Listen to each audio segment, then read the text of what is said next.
Evening, one and all. Welcome to Wednesday's sermon on the Mount, because we do love a good mount. So I just thought I'd say welcome. So welcome. Yeah, wrong one. We've got lots to talk about tonight. You definitely have not heard pretty much everything I'm going to tell you anywhere else. I'm going to give you the headlines that you're not getting from anywhere else. The headlines that they're scared to publish. Now, the reason why I'm doing this is because I don't monetize any of these lives, and all of the information that I'm going to give you this evening is kosher. It has sources. It is right up the derriere of the mainstream media. Technical term that we use in radio. Up your arse. So I have some news. I have the headlines. We're going to deal with America and Trump and what's going on there. We're going to deal with Starmer the Hammer, stuff that he really doesn't want you to know. Really, really, really doesn't want you to know. I have written something that I need to... It's my take on things. There's a lot of very good information. I've got a charitable request from you in just a little while. So we've got lots. I am going to do about 90 minutes tonight, maybe less. I won't try to do any more, but I do believe that World War III has started. Honestly, don't believe what you read in the papers, man. I'm going to give you some showbiz news that you absolutely, categorically will not know. So it's one of those. Oh, I've got a little bit about Hillary. Hang on, what's going on there? Hillary Clinton. Is that my printer starting of its own accord? That's very curious. You know, a couple of weeks ago, people were saying, "Oh, I saw some stuff in the background." Still haven't gotten to the bottom of that.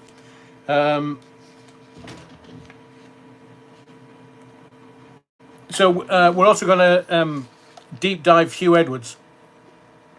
So I'll give you a bit of information that the mainstream won't have given you. But first, what is going on with that? But first, hang on.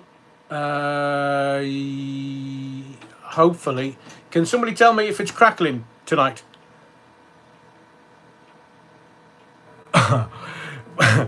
So, was that Peter Sadler that said that? He said, Adrian, the printer, run. She's going to blow. Well, if you think walkie-talkies and pages, printers are next. Anyway, you never know. So, welcome, Andrew James. Hello, Reverend. Welcome to the Wednesday sermon. Welcome to the Church of the Battenbergers. The kirk is very broad. This is a broad kirk. We accept everyone that is just looking for a bit of truth.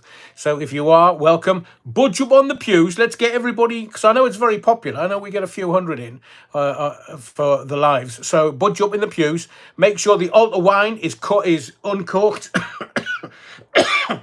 The altar wine is uncorked, and there's plenty of Battenberg to go around. And we'll have a bit of a giggle whilst we do the serious stuff, and we'll do... I mean, we may do some conspiracies tonight, but it's just where we go. We'll just go off on tangents and do what we do, and in between we'll have a bit of a giggle. We'll have a little Battenberg. We like thick slices in this kirk.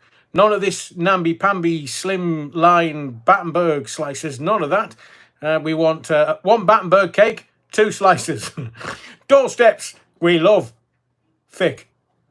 Long and thin, too far in, short and thick, does the trick. Said a vicar once.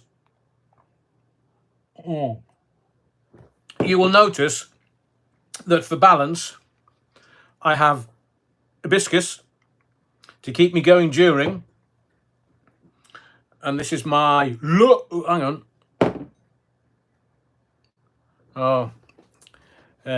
I just saw a headline from a news source and it didn't stay on my screen long enough. Bless them.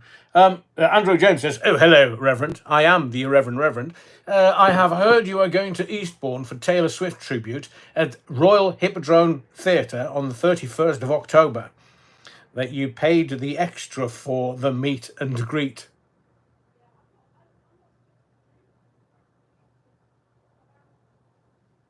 I am so glad I'm not a violent man. I mean, I literally have no words. When you mention Taylor Swift, I have no words now. Although, did I make a note of this? I think I may have done. Let me just check my notes and stop making me laugh, Andrew James. No.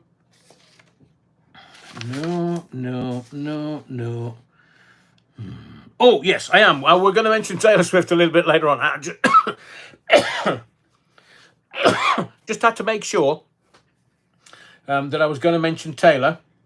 You'll like what I'm going to say, because I am a fan of The Darkness. That's the band, before you start. So anyway, Andrew, no, I'm definitely not going. No. Absolutely, categorically, Foxtrot Oscar, I'm not going.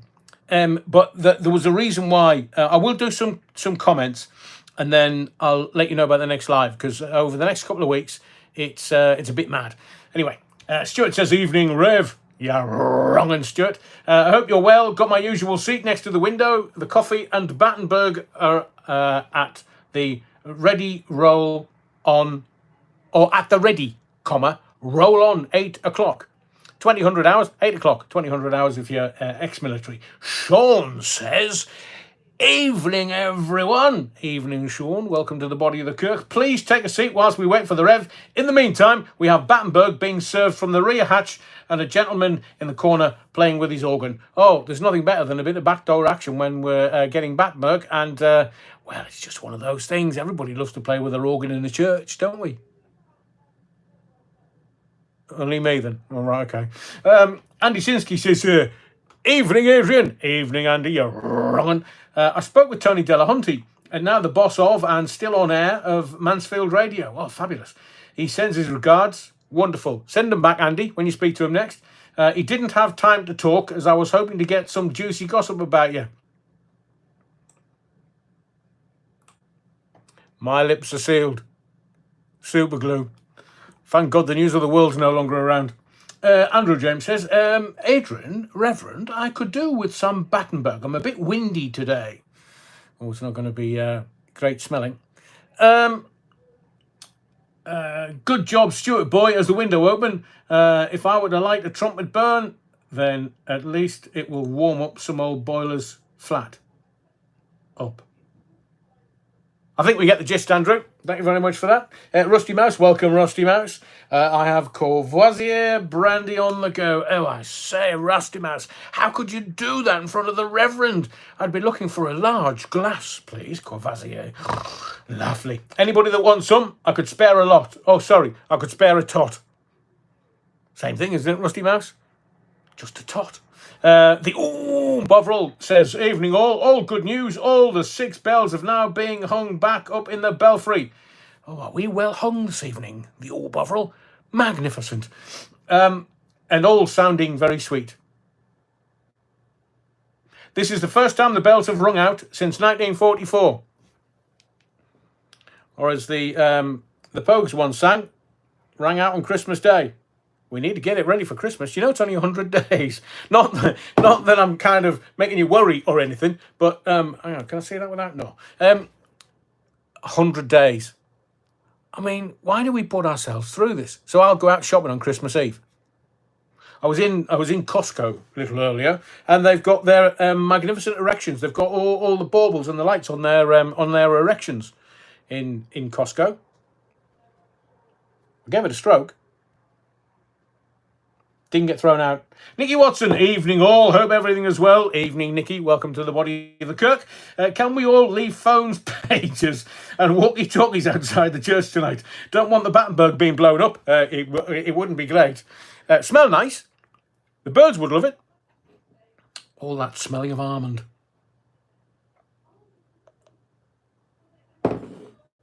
Right.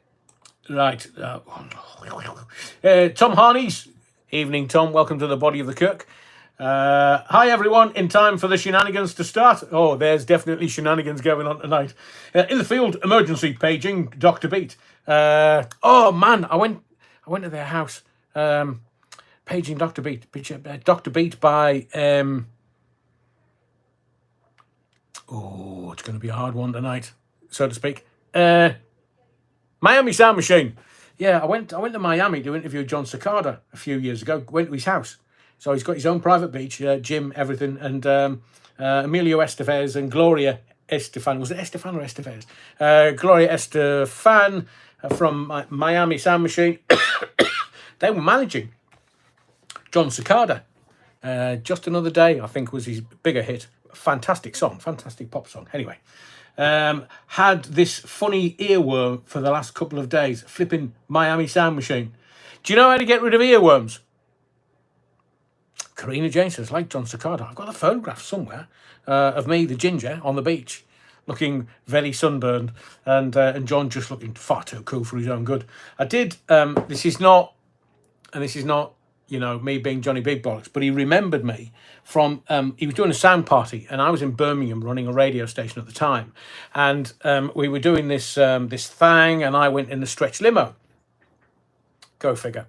So I got there, and I said, here, John, if you need a lift, I've got a stretch outside. Julio, get the stretch.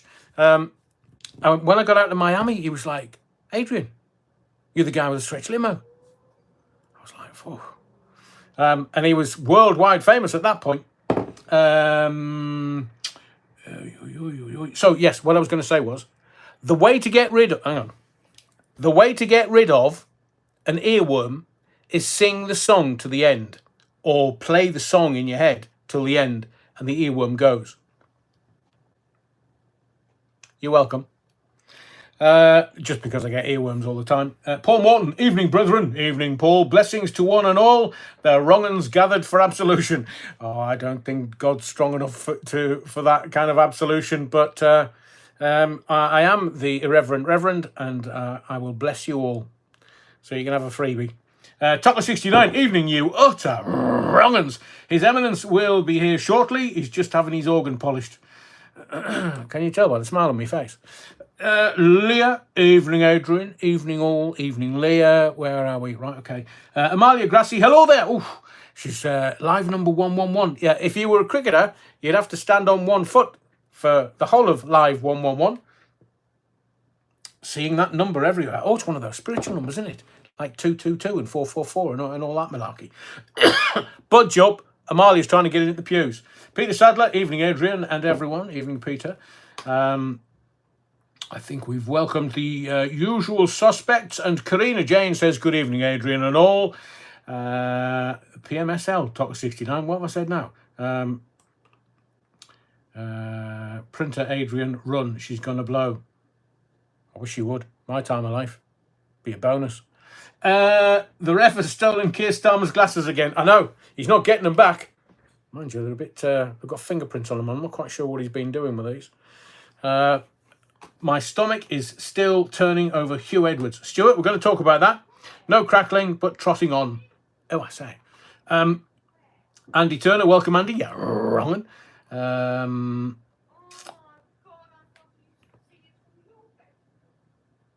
you hear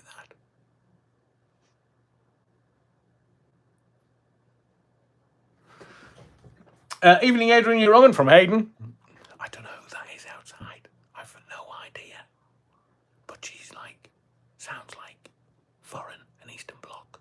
She's not my neighbour. I've no idea who it is. Yeah, absolute. Wrong. Nicholas, hit the like, gang. Oh, yes, by the way, we got over 100 people tonight. Oh, a bit slow.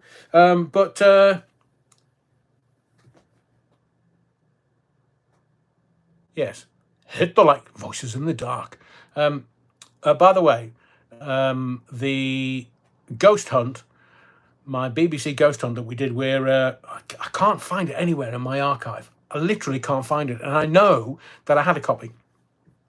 So there's ways and means, and I've got the team onto the gig. So fingers crossed. We've still got a month. October 31st, 3-hour ghost hunt, almost live. Right, let's go. Pauline Makepeace is fuming. My disabled son and his partner are stuck waiting 2 hours for RAC. Upset mum. Oh, I hope everything goes well, Pauline. I was at the RAC. I can't remember who it was, but whenever I'm kind of stuck, I don't have it, but whenever I'm stuck, I just buy green flag, because most of the other breakdown services are shite. I'm not saying green flag are any better, but in the times that I've broken down and needed any assistance, they've been there quickest. And I have been aware of, when I was in Scotland, in Edinburgh, there was an old dear, must have been in her 80s somewhere, possibly early 90s. She was still driving, and the snow came down, like just from nowhere. Snow came down, and it was heavy, heavy, heavy. So she rang the police to say, "Oh, can anybody help me?" And I was driving past and saw the old girl, so kind of pulled in, and the boys in blue arrived while I was talking to her, and they said, "Oh, do you have breakdown?" And she said, "Yeah, there must have been something wrong from distant mists.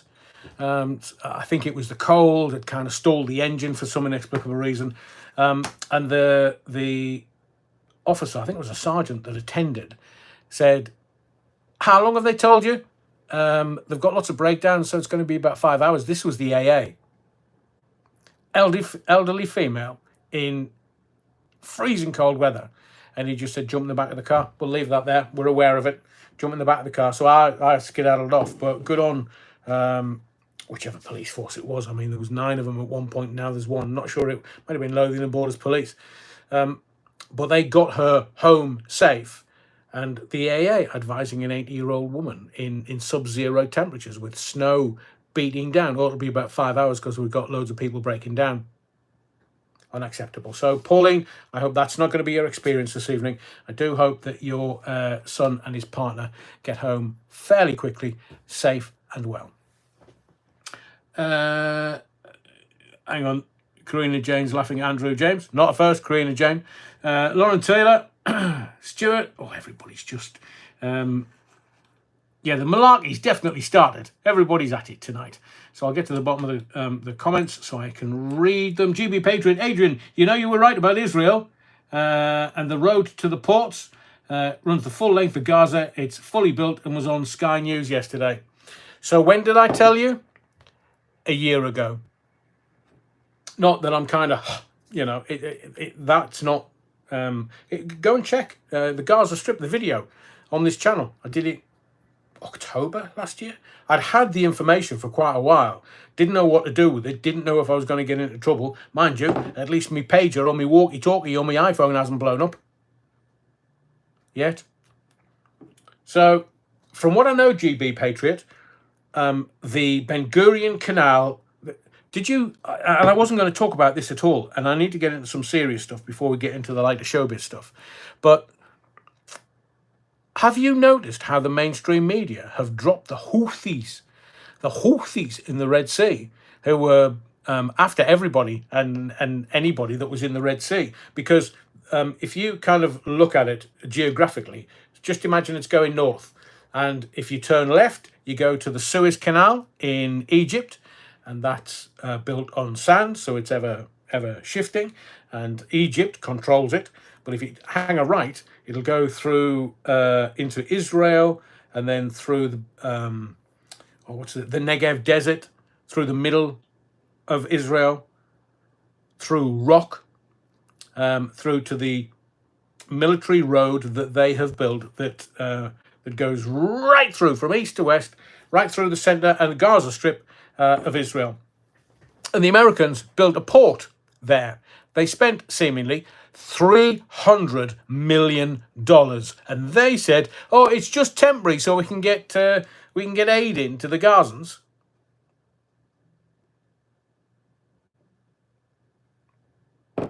And then they said about a month ago, "Oh, we're not going to use it anymore."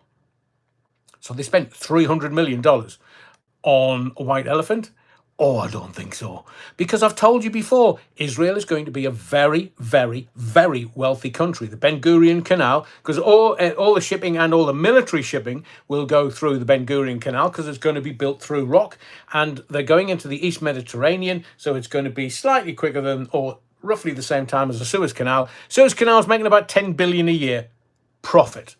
So if the major shipping lanes are open. Are you aware that Putin has built a shipping lane? Oh, this is from the, hang on a second, I saw this for about 10 seconds. Seemingly, there is a shipping lane that Putin and Russia has built. I'll do some digging for you over the next couple of days and I'll sort of bring it back. Nicholas says, Israel vowed mighty vengeance after surprise attack. And boy, what a surprise. I wouldn't use the TV remote over there. Yeah, so I wouldn't use pagers, TV remotes, iPhones, and walkie-talkies. So my question to you is this, and we will get to it tonight. What exactly are they going to do? I've got an iPhone. When's mine going to blow up? Could be me printer. I mean, do they have stuff built in to phones, pagers, walkie-talkies? Anyway, I would like you to, Philippa Fraser says, smash the likes. Yes, please. Very poor show this evening. I'm going to read you something that I've had to write down because I didn't want to, and I was thinking about putting it as a standalone video on the channel, but I thought I'd do it, and you can leave your comments, please, as much as you want. The old Bovril's got a point. They can't use their vibrators either. Can you imagine? Blow their heads off. Stuart says, I believe you more than the mainstream media, Adrian. Thank you, Stuart. But as I say, you know, we got in there early. It's just, I think it comes from watching these shenanigans from all the political classes and seeing what they do and just having an instinct, because I've been doing this about 40 years. Started when I was 1. Yeah, wrongin'. Prognosis is very positive and I'm hoping to be back with you in October. Andy Turner. Brilliant, Andy. So I want you to listen to this because it's got some very... and it's not... the reason I'm reading it out at the beginning is A, I don't want to scare you. B, I need to get this information to you so a lot of people that watch this on catch up will get this fairly quickly. We will talk about lots of other things that's in the news. Huw Edwards, Starmer the Harmer, Trump, and another assassination attempt. This is the third one today. We'll talk about that in just a little while. But first, you know me, I'll do some straight talking. I'll give it to you straight. And I want you and I to stop pretending just for a second. Are you aware that Russia has 5,889 nuclear warheads? I'll give that to you again. 5,889 nuclear warheads. The US has less. 5,244. So just for your information, that's 11,133 apocalyptic devices that could erase the entire planet in an hour. And yet, these psychopaths talk about war as if there's something left to fight for once the bombs start dropping. I'm not going to name names, you know who they are. Especially in America. And anybody with a dodgy faux German accent. Once a single nuke is launched, I will be straight with you, it's a death sentence for the human race. There's no defense, there's no escape. Missile interceptors are a joke at best. They're only partially effective in limited cases. And we've got nowhere near enough to stop thousands of these warheads raining down on every single major city in Europe. And Earth, come to that matter. So you want numbers? Okay. Within 72 minutes of a nuclear exchange, 60% of the world's population, that's in billions, would be vaporized or will slowly rot away from radiation. The lucky ones would die instantly. The rest would suffer in a hellscape where nuclear winter freezes the planet. And the remnants of civilization tear each other apart for scraps of food.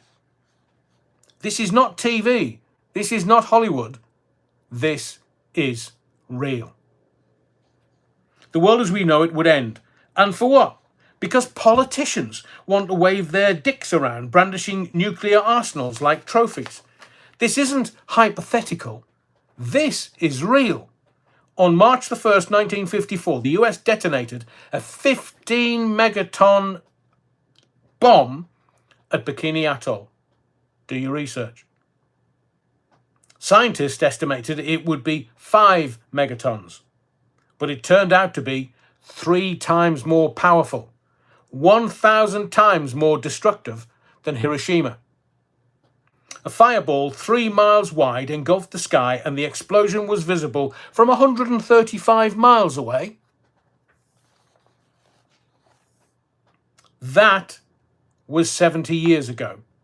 If weapons were that deadly then, what do you think they're capable of now in 2024? We don't have 11,133 bombs just for show. Once one goes off, the rest will follow. There's no stopping it.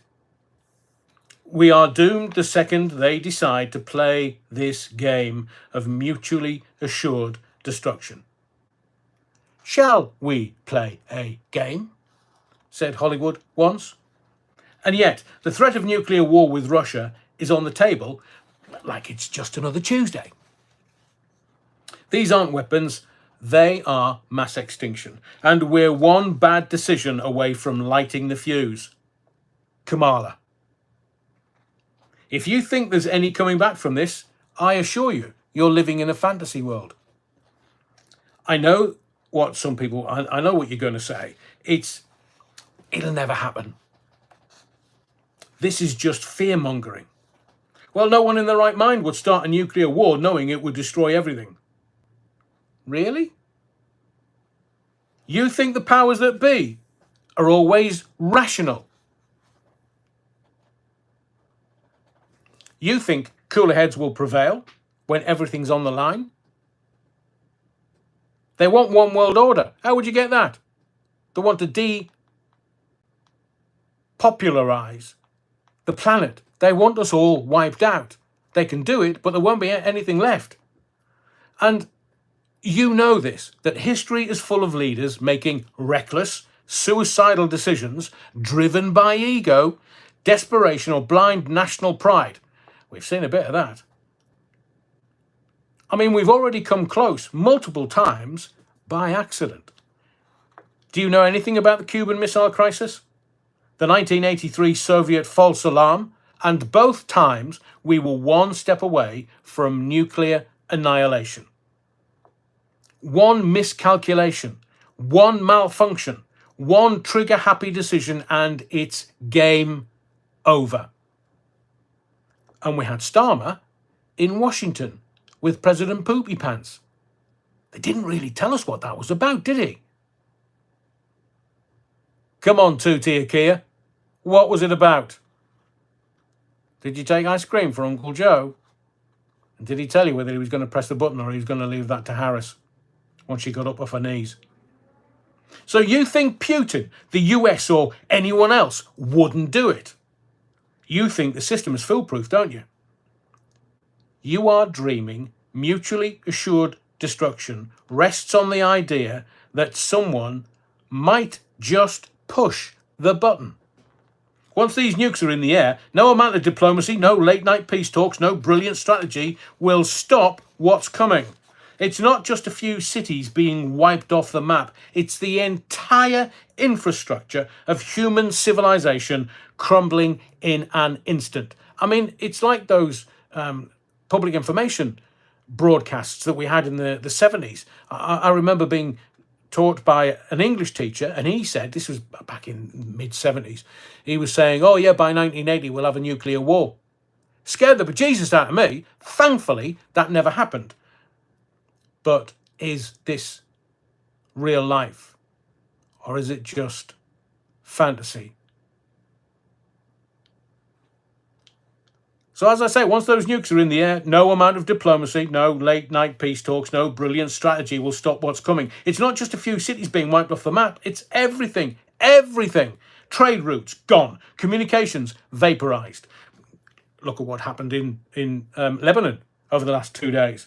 Governments collapsed or reduced to shadows of power as the survivors scavenged for water in radioactive wastelands. Unless, of course, you're Mark Zuckerberg and you've got your nuclear bunker in Miami. Is it Miami or is it? He spent millions on a nuclear bunker. Why would he do that? The sheer absurdity of it is hard to comprehend. Governments have spent decades amassing these arsenals. My arsenal is bigger than yours. They've poured trillions of dollars into making sure we could obliterate each other hundreds of times over, as if once wasn't enough. But once the bombs start falling, none of it matters. The power plays, the strategic alliances, the politics, it all evaporates the second a nuke detonates above a city. Doesn't even have to land. One bomb, hundreds of thousands of lives, blink out of existence. Now multiply that by 11,133 nuke warheads. You can't even fathom the level of destruction that would unfold. So what's worse? These weapons don't just kill, they poison the earth. The radiation spreads, contaminating the air, the soil, the water, everything. There are no boundaries when it comes to nuclear fallout. None. You think you're safe because you live in the countryside or because your government has a fallout shelter plan. Guess again. The long-term effects are even more terrifying. The radioactive material from these bombs lingers in the environment for decades, seeping into ecosystems, destroying food sources, crippling entire generations with cancer and birth defects. And we're still talking about this like it's a political option. Nuclear war isn't just an act of war, to quote a Paul McCartney album. It's the end of humanity. The end of humanity. We're not just at risk of losing a battle, we're at risk of losing the future. All the advancements we've made, every piece of technology, every single scientific discovery, every cultural achievement, they'll be reduced to radioactive ash. Like Pompeii. And Pompeii, the new discoveries, are all over the news currently. So I'll ask you a question. So do you want to talk about progress? Imagine where we would be as a species if we weren't dumping our resources into perfecting ways to wipe ourselves out. Imagine the diseases we could have cured, the frontiers we could have explored, the technologies we could have developed. Instead, we're sitting on a powder keg and everyone's pretending that it's perfectly normal to be one diplomatic spat away from annihilation. November, the 5th of November. Gunpowder, treason and plot in this country. In America? Chaos. The political elites, the military brass, the so-called leaders who drag us into these nightmares, they've got bunkers, they've got escape plans, obviously, because they know what's coming. They'll be deep underground while the rest of us fry. And I'm not mincing my words with you, because this is something we have to look at and have an adult conversation about. We can talk about the geopolitics, but this is a reality that we have to face. And when these political leaders or military brass crawl out of their holes, they'll find a world they can't live in. A world destroyed by their hubris, their insatiable thirst for power. All the wealth in the world won't save them from the nuclear wasteland they created. So when you hear about tensions with Russia or any mention of a potential nuclear conflict, know this. They're gambling with your life, with your future, with everything humanity has built over thousands and thousands of years. And if you think there's any coming back from it, if you think someone will step in at the last second and call it off, you're living in a dream world. This isn't a game where we walk away bruised but alive. Once these nukes are launched, it's over. There's no reset button, no miracle intervention. So please, just wake up to a reality. The end is one misguided decision away, and the clock is ticking. Just my thoughts. Do I think it's going to happen?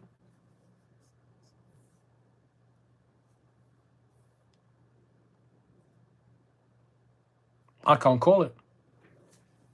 Since the Sunday Live, I've looked at and felt my way through questions.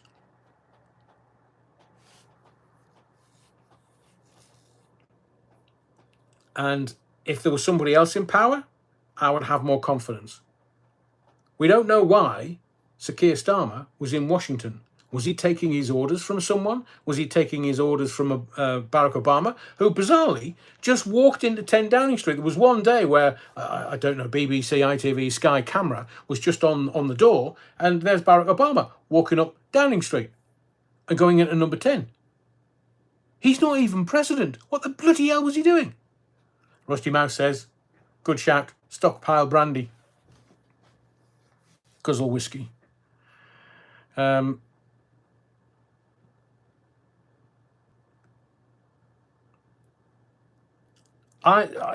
do believe, and this is genuinely from me, we are as close to that scenario than we've ever been.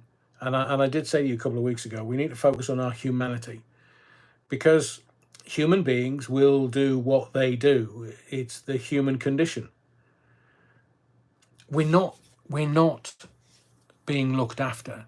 The destruction of the Georgia Guidestones, the mass immigration around Europe. And are you aware that Germany has gone, right, enough? Now, I can tell you categorically that for 25 years or so, I've been aware that Germany has been saying to Europe, you're going to have to take some more. This was to the UK, Tony Blair's government. It was to Spain and Italy and the UK and other countries. Germany was saying, we can't take this many. This is in 1999. They were taking about 70,000 a year. We were taking somewhere between 25 and 28,000 economic migrants a year in 99 under the Blair government. And Germany screamed at the rest of the political leaders saying, you're going to have to take some more. France was a little bit more. I think it was 30-odd thousand, 35,000. But Germany was bearing the brunt of all the economic migrants coming into that country. So over the last couple of days, they've gone, no more. We've told you, our economy can't take it. As Philippa Forrester says, the lunatics are taking over the asylum. I completely and utterly agree. So what I'm going to do now is I'm going to set out what is going on in the world. Some people call it geopolitics, but I'm going to give it to you in a way that it's headlines that you won't get for the mainstream media. Now, I know categorically that within the last week, Vladimir Putin has asked for a peace accord, has asked for peaceful negotiations with Ukraine. But I'm going to give you some details as we get through this. And I've tried to set it out. And do you know something? It's not about who voted what, because it doesn't matter who we voted for. The government always gets in. It just happens that we have this particular government who, do they care about us? Or is this infighting in a political party where somebody wants somebody else gone? And if you look through that particular prism,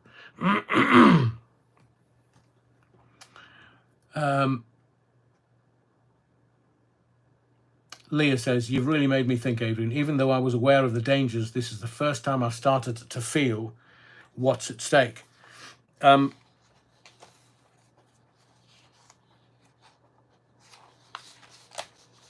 It's an egocentric, well, we're being run by egocentric sociopaths. Some people will call them narcissists, but that's just a new word for psychopath. They've rebranded narcissism. I believe, and it's my view, so I don't give a flying foxtrot, that narcissism is just another word for psychopath. And we're being led by, we'll take Sir Keir Starmer, who's the Prime Minister, so he's the present incumbent. He's had to have people tell him to smile because he wasn't coming across very well. And I will also give you details of where his polling is currently. So firstly, thank you to the legendary Battenbergers who were so kind in supporting the channel on Sunday. Thank you to Stuart, always Stuart. Thank you very much for your support. And Newty Brown, love your comments, love your support. Thank you very much for your kindness. And Paul Morton also, I'm not going to forget you, Paul. Thank you very much for your kindness and support for Sunday's Live. So let's look at America first, because there has been another attempt, another assassin. Well, as far as I'm aware, Stanley Johnson is a madman. He's written numerous books and essays about depopulation. I know, and Prince Philip, he was a fan.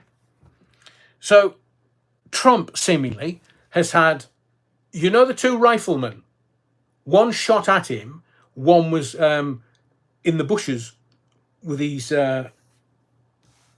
rifle pointing out of the bushes, and it was some security guy who went, hang on, what's that? Started firing. And this kid's done a runner. Are you aware that those two individuals, the first rifleman and the second that was on the golf course, actually knew each other and had interacted with each other?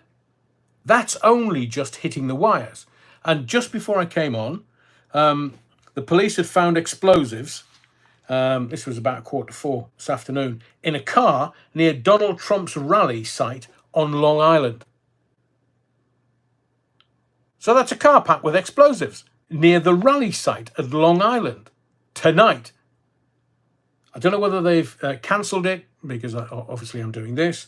But, and I quote, the rally's site perimeter was breached and a blue barrel was removed. That's Nassau County Police. Now ask yourself this question.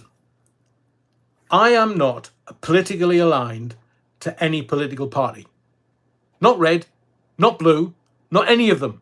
Because any of them are exactly the same. They don't care about me and you. They're just in it for themselves. The whole political game is bust, because we've seen through it.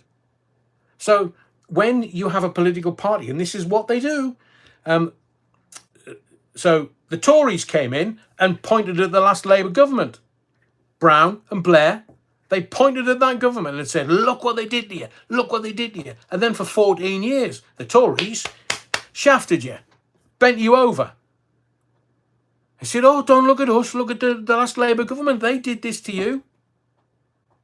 And then Starmer gets into power, he's barely been in 100 days, and he says, oh, don't look at us, the Tories did this to you. It's not us, it's the Tories. They never take responsibility for who they are, because they're all making as much money as they can, because they have the power to do whatever they choose. We need to get rid of the political process. Now, I'm not Guy Fawkes by any stretch of the imagination, but we need to do something so that these clowns, these egocentric sociopaths, are no longer affecting our lives. Now, you could say that that is communism of a sort. But I believe in humanity.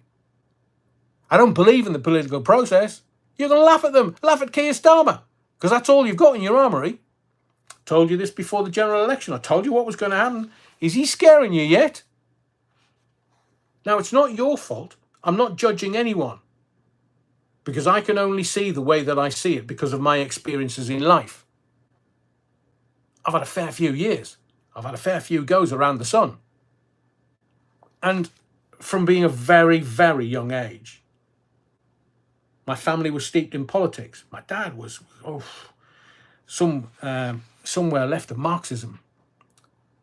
He wasn't a Trotskyite, but he believed in community. And that kind of rubbed off on me while I was a card-carrying member of the Labour Party. But then I decided I would just be a card-carrying member of all the political parties, because what they were going to do was they were going to say, Adrian, just bend over, the first inch will hurt, everything else won't. They're just shafting us, but you know that. So I'm going to ask you a question, and put this in the comments, because I'd love to know how you feel about this. Why don't you, well, the Americans mainly, but why are the Americans coming out and saying, Kamala, Kamala, Kamala. She can't string a sentence together. I mean, I've had some benders in my time, but that woman is permanently pissed. And I don't mean the American version either. Her speech is permanently slurred. Depending on what crowd is in front of her, obviously, she changes her accent. Manchurian Candidate, look it up. Who's the puppet master? Barack Obama. Big Mike. Barry Sotomayor. It's all a game. It's all a game. And the power goes to their head. So this is the question I'm going to ask you. If there was a vote for the American president, imagine, I mean, you've seen lots of the reportage.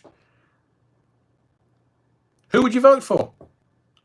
Donald Trump, Kamala Harris. Donald Trump, Kamala Harris. I want to see where this particular audience, you, are at with all of this. Because one side is saying that if the other side gets in, Sorrento, thank you. And Big Mikey's husband. The reason why I'm asking this is because why do you think, keep them coming, Trump 1, Harris 2, if she can get up off her knees. Why do you think they're trying to kill him? So he's nearly had his head blown off. How that didn't happen, I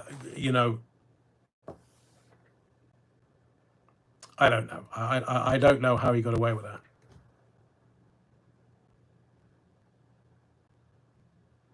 Wow, Nicholas.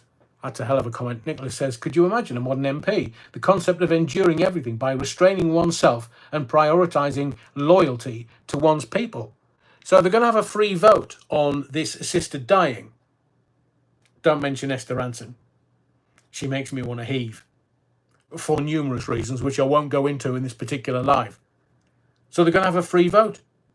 Hang on a second. You're representing us. So why don't you ask your constituents what they want? Not what you want, not what you decide the highest bidder will get your vote for. Esther New. Legally, I'm not going to go into that. I'm not going to touch that tonight. Trump is a wild card who knows where the bodies are buried. He does. He's absolutely going to shaft the CIA and the FBI. He's going to shaft them all. He's going to go after the political classes. They know the American political classes, the same as the political classes in this country. They know their time is limited.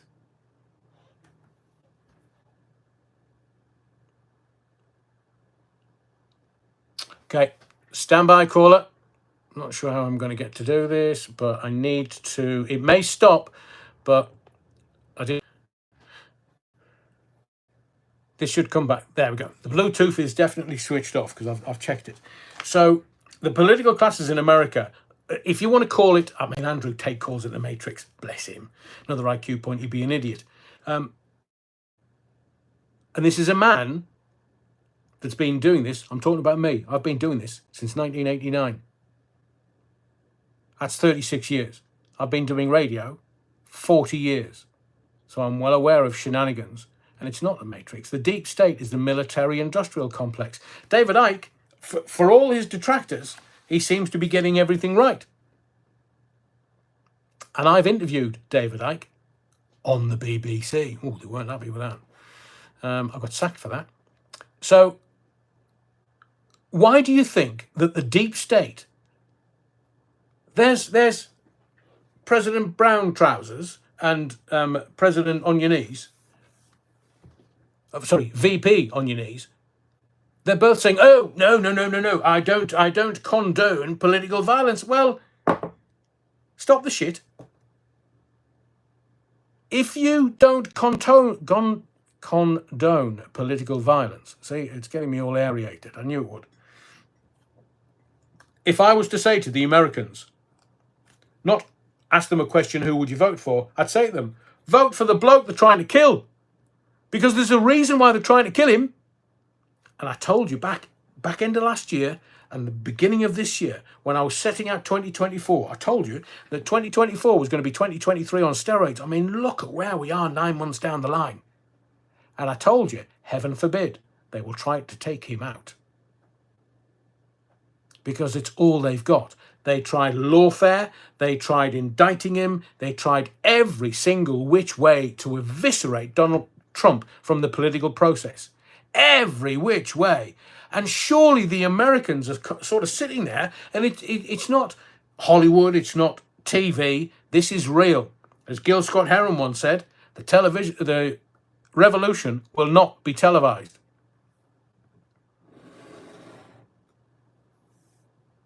And let me tell you this, if they succeed in assassinating President Donald Trump, America's going to burn in hell. Can you imagine what's going to happen on the streets of America? They've all got guns. It's going to burn in hell. Because the people of America will work out that if he, and I hope nothing happens to Donald Trump. 45. I hope nothing happens to 45 and he lives a long life. Because 3 assassination attempts, it's virtually turning daily now. They are bricking it in case he gets in. Yeah, there'll be riots, Stuart. And we have this relationship. I think it's giving the Americans money, more like. But we've got this relationship where they're saying, oh, I say, come over, Keir, come over, Keir. So what does Sir Keir Starmer do? Oh, okay, righto. Whatto? I'll get to that. He makes me swear, that man. Yuki Brown says Trump did say he was going to drain the swamp. Oh, he's doing that all right. So let's carve open the mainstream media. Let's carve it open. Because I'm going to give you some information tonight that will carve it wide open. Imagine you're a chef. Have you heard people call Vladimir Putin a fascist?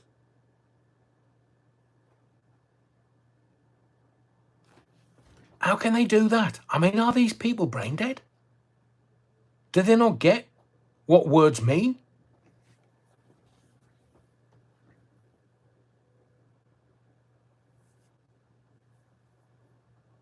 Ray Norton. Hillary said, if Trump gets in, we all go down. Well, it's not first for Kamala, to be fair. Oh, and by the way, I will tell you, shut up. Do you know that that Hillary Clinton, has got a book coming out? So she needs that profile. She's just going to say contentious stuff just to get column inches and, I mean, is it really her?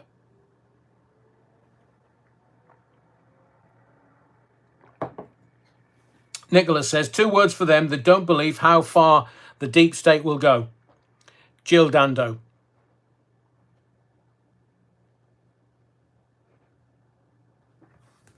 Bovril, she definitely wears comfortable shoes. So I'm going to give you, and this is from Wikipedia, I'm going to give you the definition of fascism. Because I've got all these political commentators actually don't know what they're saying. They're lunatics. So fascism is a far-right, authoritarian, ultra-nationalist political ideology and movement characterized by a dictatorial leader, centralized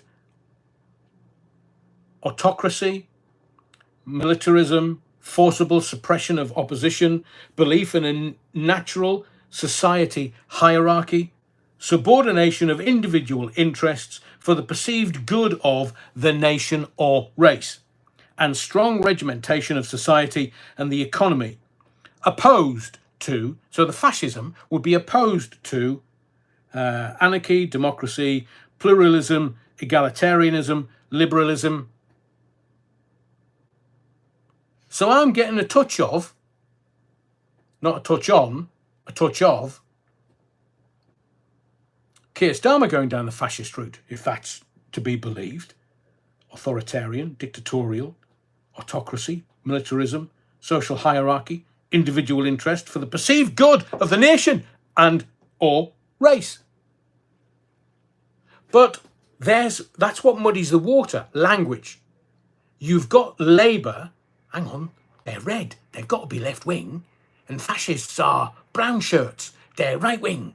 We saw Hitler and Mussolini, and Vladimir Putin, he's a communist, so he's got to be, hang on, he's got to be red. He's with Sir Keir Starmer, surely. It's all in language. They don't care whether it confuses you and me. They don't.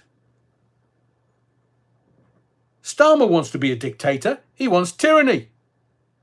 Because he believes his lead is unassailable in Parliament. He can have a vote on anything.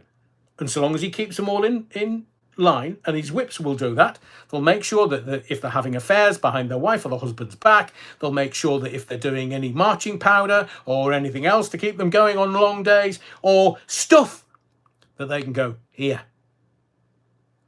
Get in there and vote. And this is the way you're going to vote. You're going to vote with the government. Otherwise, oh my word. And do you know what?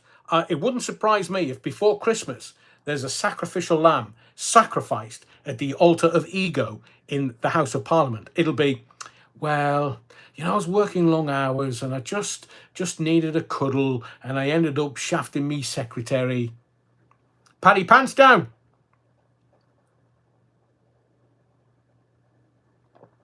Yuki Brown says, are there any detention centres in the UK? So glad you asked that. They're preparing them right now. They're preparing them. They're building detention centres from the information that I've seen and been given.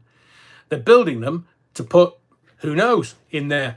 Might be new jails for people just saying Foxtrot Oscar on Facebook. I don't care. Do you know something? Where I come from, it's not a nice place. It's a tough place. Putting me in jail? Be a leg up. I honestly thought I was going to either wind up dead or in jail for the rest of my life. Truth. So you know when we've told you about these Butlins camps? They're turning RAF bases into some kind of detention centres. And they're saying, oh, well, we'll get them out of hotels. We'll get them out of hotels. This is economic migrants. But the money that they're spending on these centres, and I use the term loosely, is actually more than it costs in hotels.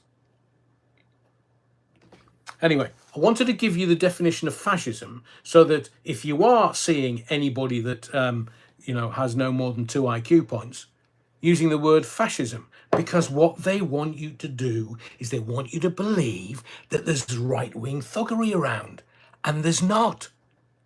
I will give you the example that, in my view, gives me the ability to say that. Sunderland, Middlesbrough, Hartlepool, my backyard, I know the Northeast like the back of my hand. I've broadcast everywhere in the Northeast on numerous radio stations. I am from Sunderland. I know the people of Sunderland, and I can tell you this. They are the least right-wing people in the whole of Britain. They dyed in the wool Labour. They dyed in the wool red. And they're saying right-wing thugs. So where were they busting from, Sir Keir? Because they're not people from Sunderland. And have you noticed how they try to say, oh, right-wing thuggery? And it was always one car that was being burned. It was almost rioting light. And they've had to bust people in. They went into Hartlepool, they went up to Sunderland, then they went down to Middlesbrough and then disappeared. Notice how they didn't go to Newcastle. The Geordies would have made mincemeat. I mean, Sunderland weren't far away. But Sunderland were laughing too hard so that they didn't get in any fights. But Newcastle, the Geordies, that's why, if you want context, that's why gangsters from London, and you know who I'm talking about, they wouldn't go anywhere near the Northeast. They wouldn't. The craze? Find out about the London boys. They wouldn't go anywhere near the northeast. Why? Because they're mad there. They're mad in the northeast. They're mad in Newcastle. They're even madder in Sunderland. Exactly that. Psyops galore. Oh, you've got that. So I'm going to give you some headlines that nobody else will give you. And to kind of round off the fascism, let me tell you, they're opposed to socialism and Marxism. That's the fascists. But you've got Keir Starmer acting like a fascist Marxist, if there is such a thing. But your brain is probably getting fried going, hang on, Adrian, what the bloody hell are you saying here? You can't have two political ideologies in the same camp. Of course you can't. But you can have a bloody liar at the front telling you BS. And you're supposed to believe it. And if you don't believe it, they'll bloody put you in jail. Fascism is placed on the far right wing within the traditional left-right spectrum. So they're giving you two parties and saying, take your choice. This is why I'm doing the lives like this, because there needs to be some truth. There needs to be some context and some clarity and some vision. And our political leaders, who should be leaders, are not leading you. They're managing you. They're bloody corporate managers. Remember the craze bottled when Nosha Powell stood his ground. I know. But in the context of North v South, I'm just saying that seemingly these thugs didn't go into Newcastle because they wouldn't have got out. And they went into Sunderland, and I saw some of the live footage. People were laughing. It was a party. The boys and girls in blue didn't want to go anywhere near them, because if it kicked off in Sunderland, I mean, it wouldn't have kicked off with the right-wing thugs. If the locals started taking on the boys and girls in blue, and they know, the brown stuff would have hit the fan, and that wouldn't have calmed down for decades. The example that I will give you is the miners' strike in the 80s.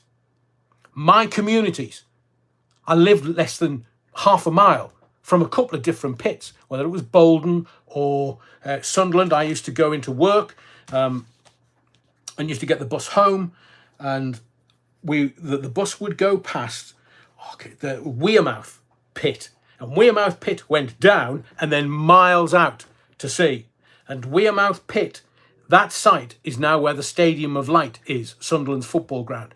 And I used to sit on the top deck of the bus, and every time, it was wherever there was a free seat. I'm not going to let you take the mickey. Whenever there was a free seat, you would drive past and there'd be like blokes coming out of the ground and going into the showers and getting rid of all the dust. So when people talk to me about white privilege, go and hang your head in shame. They were underground doing jobs that women wouldn't do, and they talk about sexist men, and they talk about white privilege. This country, my home city, is based on courageous men going miles underground and then miles out to sea, and numerous men dying because of the danger of mining, and then building the best ships in the world.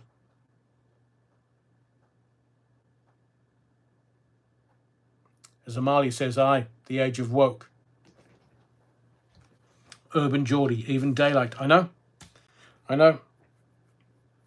So fascism, I will simply put, just remember these two words. It's big state. Big state. It doesn't matter whether it's on the left or the right. So Sir Keir Starmer, what's he building? Big state. So the Labour Party get in 1997, things will only get better, and they build big state. PFI, Private Financial Initiative, Tony Blair. How much money did he take out of that then? Loves a bung. How can I say that? Tony Charles Linton Blair. He's been given money by the Bill and Melinda Gates Foundation. What does he want that money for? And what did they give him that money for? So these lefties, so the lefties come in and build big state. That's what they want to do. And then the right comes in and goes, now, chop, chop, chop, chop, chop, chop, chop. So why call communist Putin a fascist? Because I wanted to confuse you. And look at Labour and all the decisions that they're taking. They're fascist in nature, but left-wing in ideology. I'll say that again to you. They are fascist in nature and left-wing in ideology. Sorry, they're just mixing metaphors to confuse everyone, because up until now, we've had two lanes. Forget all the others playing at it. Gang of four. So they want to be America, and America wants us to be America, because that's what America understands. So that's why they're going to shaft the NHS, and they'll get you to take insurance, because then it's the American model, and then somebody, somewhere, beardy, virgin, Sir, makes a shitload of money, because he's got his companies in the NHS. Don't believe me? Go look at Virgin Health. So let's get to your glorious leader, the current Prime Minister, the current incumbent, and the winter fuel payments. I'll just give you some facts and figures. So, are you aware that in Spain and Europe, 500,000 expats are eligible for winter fuel payments? Are you aware? Why are we paying somebody in Spain the winter fuel payments? So if we take that 500,000, if we say to them, right, you've legged it, you can Foxtrot Oscar, you're not getting any more money. Where are you living? Oh, Thailand. Right, Foxtrot Oscar, mate. Where are you living? Oh, on the Costa Brava. Aye, well, Foxtrot Oscar, you're not getting any money out of us. You've decided to leave the country. If you come back to the country, you can have the winter fuel payments. You're getting your pension and stuff, and living the nice life in the sunshine, where it's nice and warm. Unlike wet blighty. But Sir Keir Starmer, I believe the reason why people have turned on him, and this is just my view, it's not necessarily what he's done, it's the way that he's communicated it. So I gave you that 500,000 expats are eligible for the winter fuel payments. If he'd said initially, and this is where the power's gone to his head, if he'd said, look, we need to look at this. We're going to take a look at, and we're going to have to make a decision by the budget in October. And trust me, it's all kicking off in October. Absolutely, categorically, it is all kicking off. Mark my words.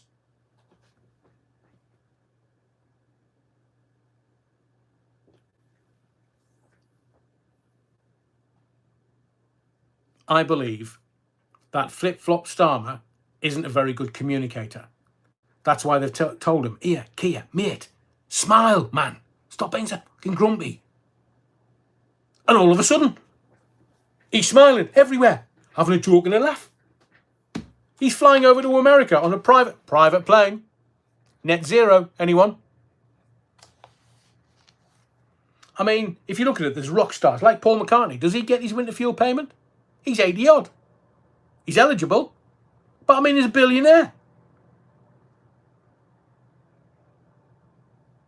So I think what he failed to do, and he should have taken his time, but maybe Klaus had been on the phone. Hey, hello. Yeah, Keir. Yeah, mate. Shaft the pensioners.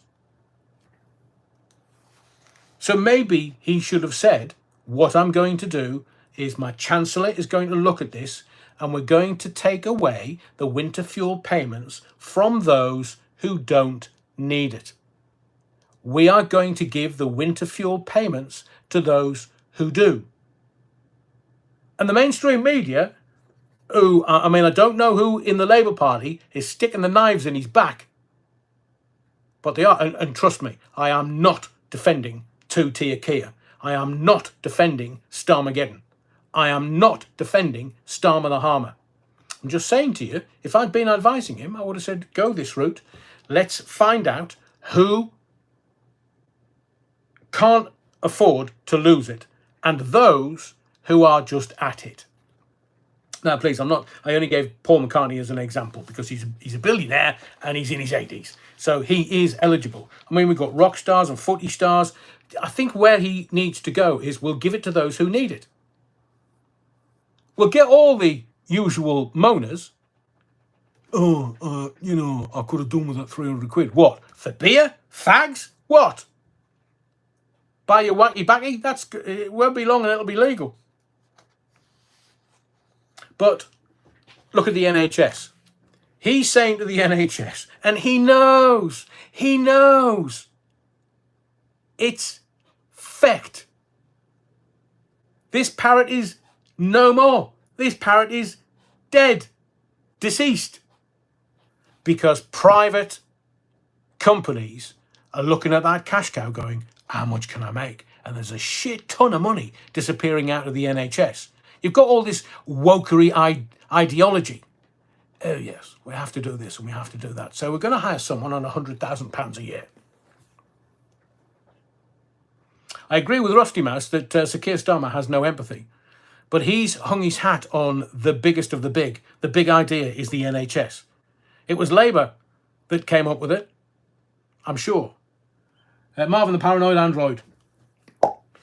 Look at the winter fuel payments and the projected 4,000 deaths. Add on the cost of elderly healthcare plus inheritance tax and pension and adds up to a few million. I think we need the clarity of exactly how they're going to shaft us in the October budget. They are. Oh, I keep saying to you, how can you tell when a politician's lying? Their lips move. And I've told you, is Sir Keir Starmer scaring you yet?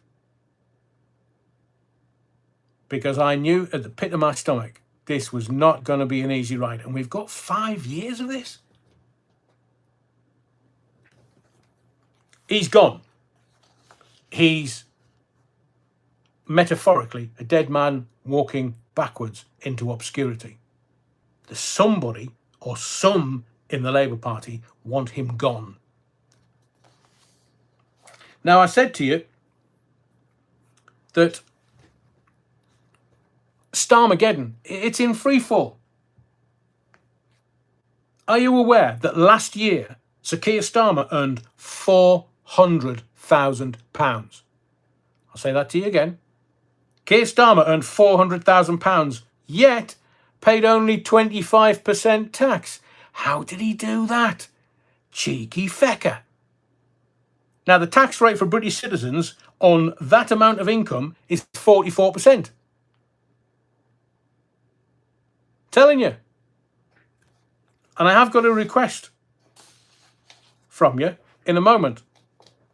Sir Keir Starmer's popularity is in freefall. There's no doubt. New polling today has revealed the Prime Minister has set a record not seen for at least 40 years. And I'm going to give you the stats. Data compiled by Poll-Based Pro found the Prime Minister's Labour fell under the 30% mark after just 70 days in office.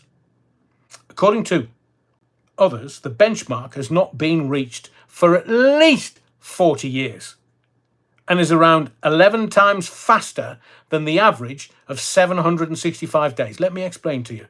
By comparison, Starmer's Labour predecessors, Blair and Brown, took more than 1,000 days to reach this same level of their prime ministerial rule being in free fall. For the Conservatives, Margaret Thatcher took 676 days. Boris the Clown took 762 days. And John Major, he was the worst Tory. I mean, can you believe that? He's right up at the top of the food chain. Oniswaki Malipons, 397 days.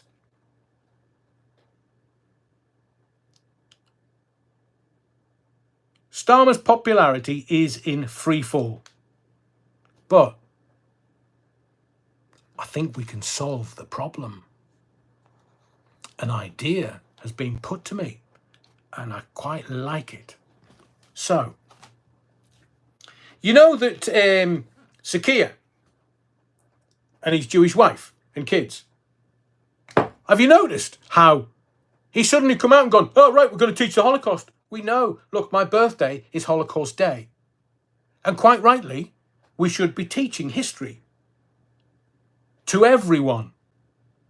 But not only should we be teaching the Holocaust to everyone.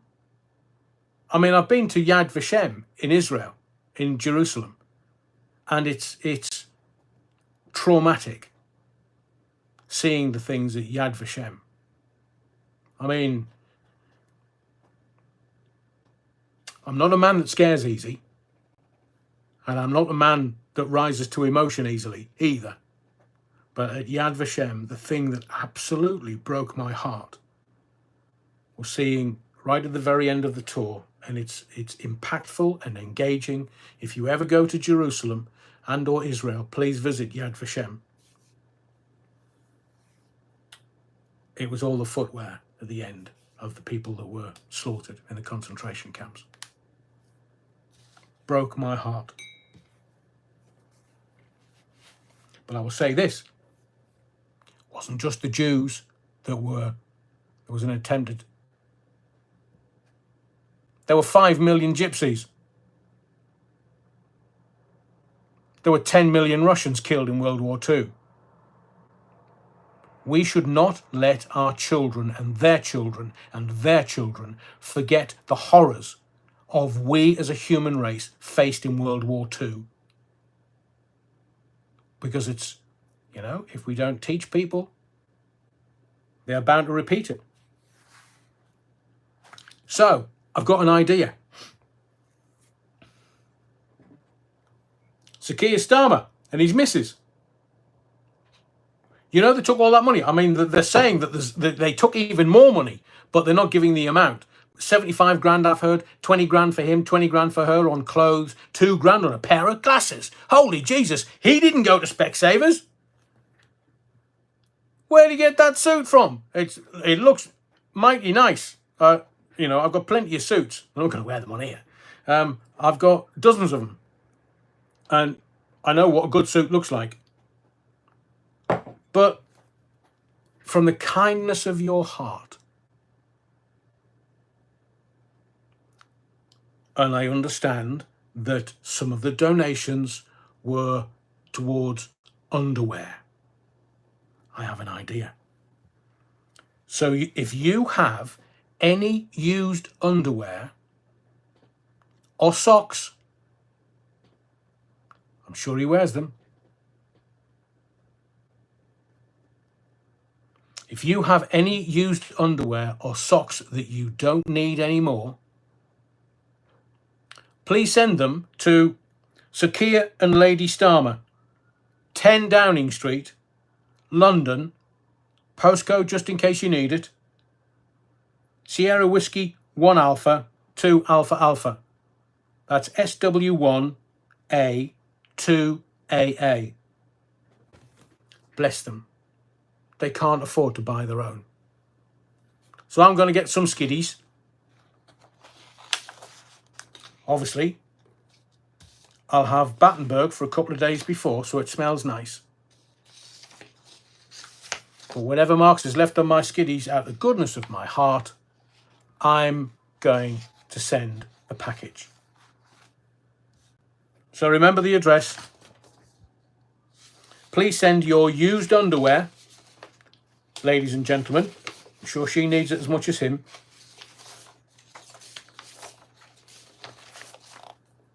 Send it to Sir and Lady Starmer, care of 10 Downing Street, London, SW1A 2AA. Phonetically, Sierra Whiskey 1A 2 Alpha Alpha. They can't afford to buy their own. Let's just show them out of the goodness of our heart that we care. Remember what I said at the very beginning of this live.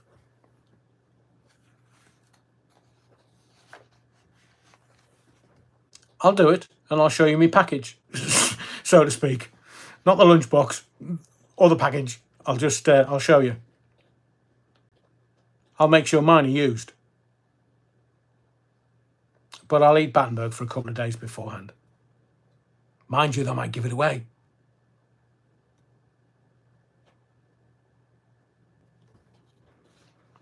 Let's talk about Lebanon.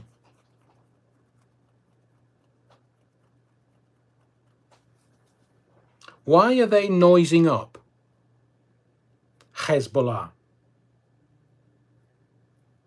So geopolitics, they're saying, oh, it's Iran, it's Iran, it's Iran. Yeah, Iran are giving Hezbollah. I mean, Hezbollah have got this modern technology. They've got pagers, as in Pager, comma, S. And I've seen some of the videos, and like they've been blowing the bollocks off them. It's genius. It's war. Israel's Prime Minister, Bibi Netanyahu, most evil man on the planet. I mean, who came up with that? It's war. It's war. And Hezbollah have had all their bollocks blown off. And now, there was I tried to put it on, most of this that I've talked about tonight is on my X feed. So please, if you are on X and you haven't followed me yet, please subscribe, follow, at Adrian Allen, my real name, all one word, and you'll see the videos on there. Who decided to noise them up? Was it the Israelis? Was it the Iranians supporting them? Is it we're having a go at Putin because he's supporting Iran, who's supporting North Korea, who's having a go at Israel? They're just making it up as they go along. It's all about the gas and oil. I will tell you again, in case you're a first timer and you've not heard this before, it is still about the gas and the oil. The Gaza Strip. There are trillions and trillions and trillions of dollars of oil and gas under the Gaza Strip. I think it's BP that did some of the exploratory drilling for the Israeli government and said, oh, yeah, East Mediterranean, oh, yeah. So if they put the Ben Gurion Canal through the middle of the Gaza Strip, and then they have all the oil and gas coming ashore in North Gaza, it means that the little Gazans, who probably won't be there anymore, they'll be down in Israel, or what's that strip of land in between Egypt and Israel? Sinai Peninsula. They'll either be living on there, because it's coming, but all the money goes to Israel. Told you before, Suez Canal making about 10 billion profit a year. There's all the gas and oil under the Gaza Strip and East Mediterranean Sea. They're bringing all that ashore on that 300 million floating platform that was designed to bring aid ashore for the Gazans. Who do they think we are? Stupid. You bet your sweet bippy. We've seen right through them. So today, 9 dead, 300 injured, in walkie-talkies exploding across Lebanon. There was one, a funeral. Now, I get that it's almost guerrilla warfare. You and I have had experience of Ireland and bombs going off on the mainland here and bombs going off in Northern Ireland and Southern Ireland, Dublin. We're aware of what guerrilla warfare is. But after the pager attack, so there was 9 dead after the pagers all blew their bollocks off. And 2,800 people were injured. So you're looking at over 3,000 people injured. That is more than 9/11. They said there was 2,500 killed 9/11. So is this how World War III is going to play out? And I will say this to you. And I know, Crime Watch would say, don't have nightmares. But I'll tell you this, the only country that's going to save us? China. China needs stability. China doesn't want World War III. Exactly that, numerology. It's in the numbers again. 3, 6, 3, 3, 9. I agree. Numerology. 9 is the number of completion, universal number of completion.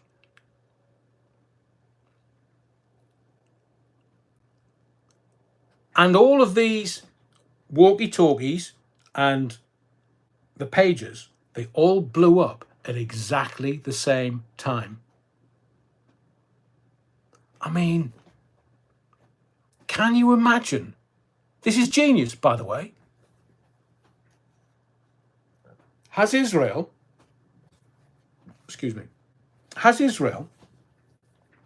given out these pages to Hezbollah? So who's given out the pages and the walkie-talkies and then blew them up? Alan, yeah, it takes a lot of forward planning, but I don't believe it's Israel that's given it to them. Who has given them the walkie-talkies and the pages? This is in Lebanon. This is north of Israel. According to the Bovril, they came via Taiwan. So who supplied them? Because 1,000 pages or 1,000 walkie-talkies exploding at exactly the same time. The amount of logistics that would take for that to happen, who provided them? Who supplied them? It's like saying all the economic migrants are coming ashore. They've paid £5,000 to the crime gangs. Look, how can a politician tell you that it's a crime gang? How can they tell you that it's a crime gang? What do they know? Just tell us. Just tell us. It's the hot potato, the political hot potato. And they're saying, oh, they pay £5,000 to the crime gangs. One, how do they know it's £5,000? Two, who are the crime gangs? Is it government-based?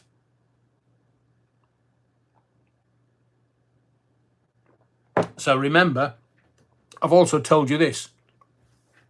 Somebody's just said, it's Taiwan through Budapest. I've heard reported on Irish radio. So it's gone through Hungary. I've told you before. If these 5 or 6 countries are ever mentioned, then you know that the Rothschilds are after their central banking system. Because once they've got all of the central banks, that's when they're going to start coughing all the... Trump today, I think they've launched their own crypto. Money making. But if you look at Venezuela and look at what's happening in America, they're kicking off about the Venezuelans, the Venezuelan gangs. Venezuela, Iran, Hungary, China, Russia, North Korea. Was there another one? Syria. So there's 7, those 7. But Syria's kind of done. So North Korea, China, Russia, Iran, Venezuela. And all of a sudden they're mentioning Hungary. Yes, please hit the likes. Let's see if we can get it over 100. So at the moment, is this World War III that is playing out? Has it already started? Pages, walkie-talkies, drones. The Russians are not happy with the drones. But from what I'm hearing, JFK Jr., Trump are wanting to negotiate with Putin. Yeah, it's the BRICS. That they want Putin to stop. But Putin will only stop. And again, it's about the oil and the gas. And I'll say this to you. 9/11, within 10 days or so, Putin was at George W. Bush's Texas ranch negotiating the pipeline from the Caspian Sea down through the Tora Bora mountain range in Afghanistan, Tajikistan, Turkmenistan, into a warm water port in Pakistan. That pipeline is in place.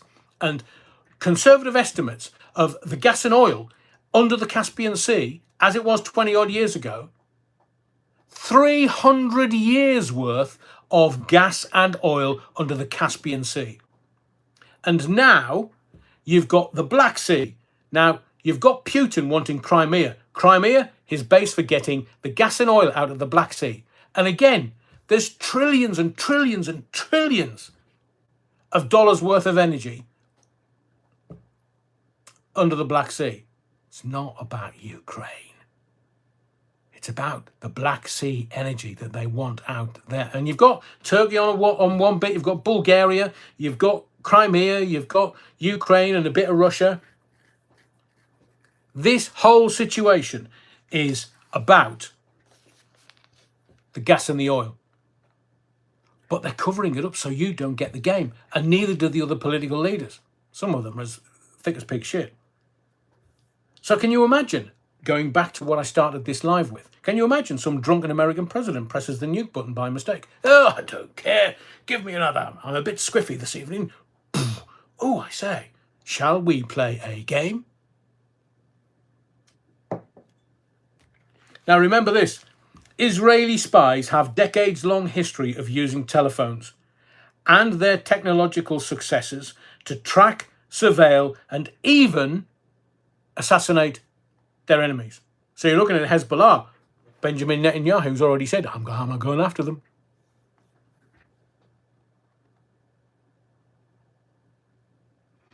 Very good.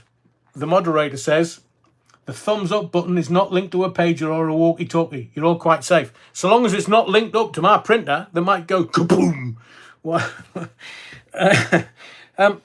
So there's one possibility that the explosives were hidden within the batteries themselves, a trick that Israeli and Western intelligence agencies have long worried that terrorists would try on a commercial airliner.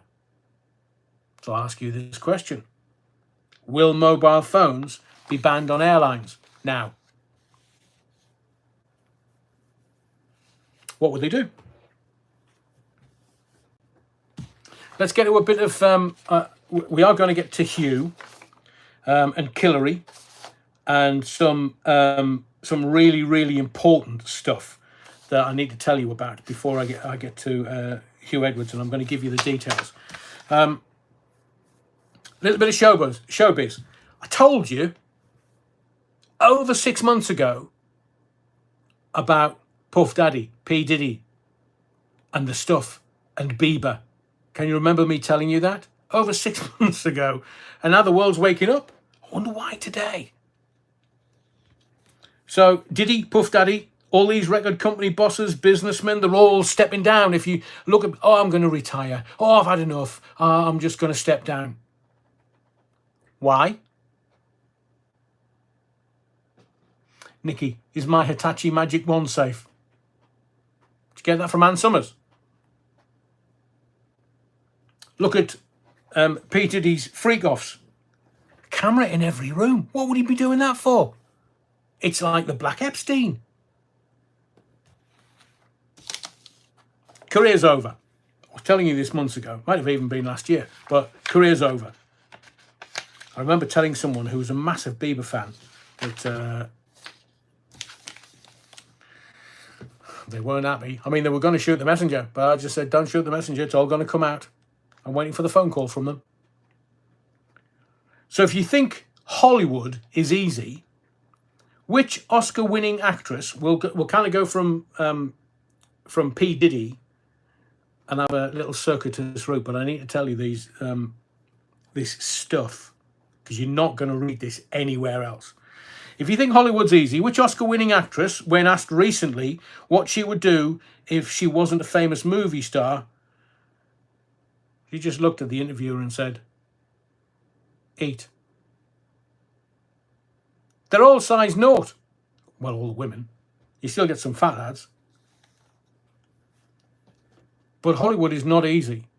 And if you've been anywhere near, I mean, we can't really talk about the charges that he's been arrested for because the legal process has to be undertaken and completed in America.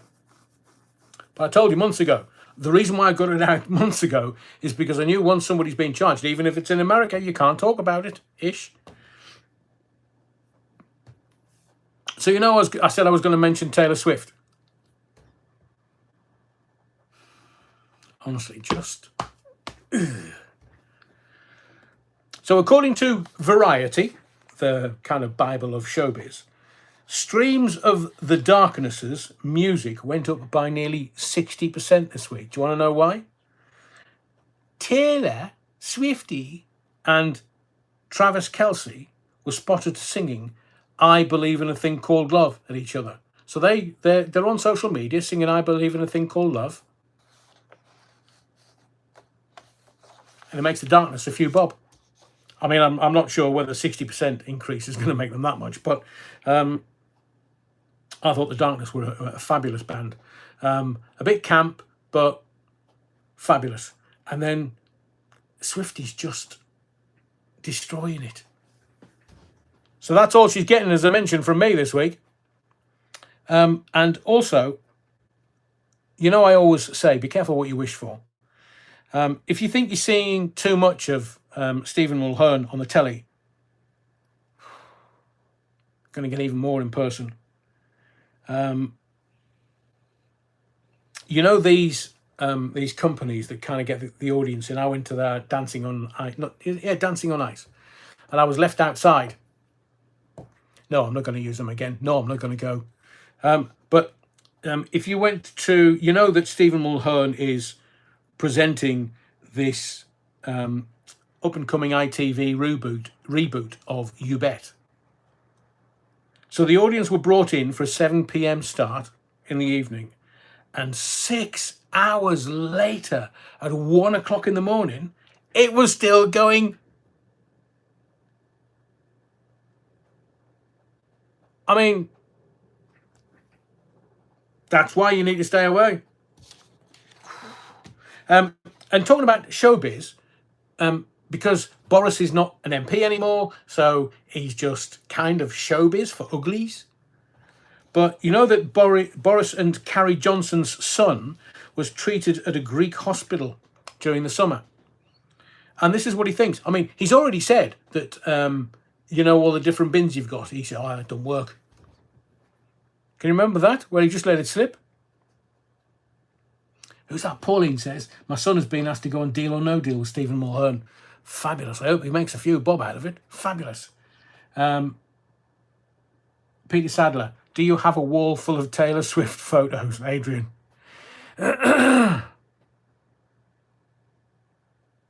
Yeah.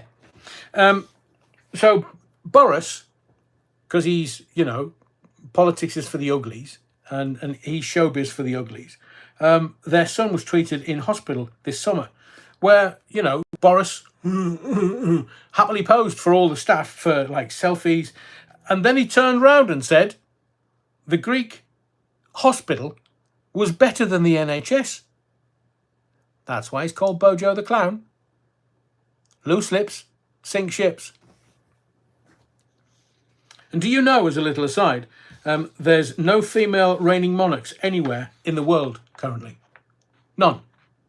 I mean, the wokery, the wokerati, they want women everywhere. But bloodlines, no, there's not a single woman, female monarch, anywhere in the world currently. Let's get to Hillary. So you've got to recognise that these politicians are just after the moolah. They're just after the Benjamins. They're just after the greenbacks. They don't care about anything else, even the power to a certain extent.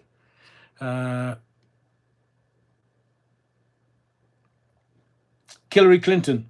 So this is what Hillary is going to suggest.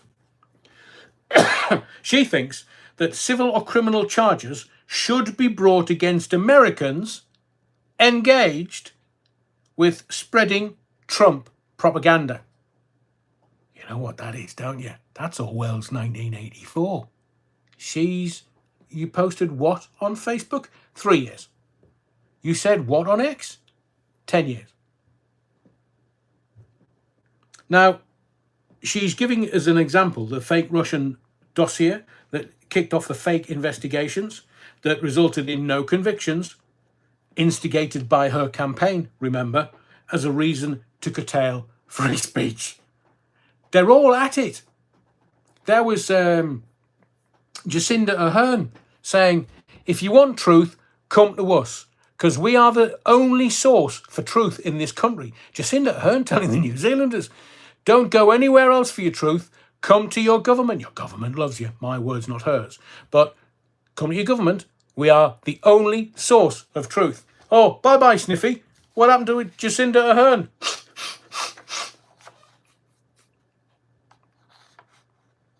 And Hillary is saying she also thinks that the press needs to create a consistent narrative about how dangerous he, that's Trump, is.